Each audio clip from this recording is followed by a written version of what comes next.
Na mtoto wa kike kule nyumbani ashakuwa iwajielewa, ajifundishe kupika nyumbani, ajifundishe kusafisha nyumba.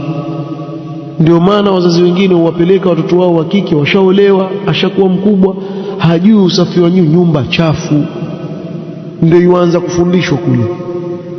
Ukija katika upande wa kupika, wapika napika chai tu ndio ajua kupika. Kwani watu wala chai?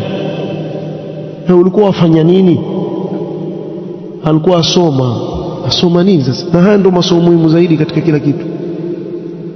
Kwa hivyo kila mmoja apewe masuhulia kulingana na yeye.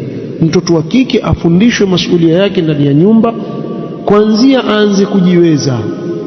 Hata kama ni miaka 9, 10, afundishwe kufagia, kusafisha vyombo, afundishwe kule nyumbani.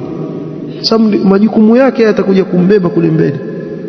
Wewe mpe fikra, mwambie wewe uko sawa na mume wako, kisha uone kama ataketi mwezi katika nyumba. Wacheni kuwalisha watoto wa kike fikra mbovu hizi.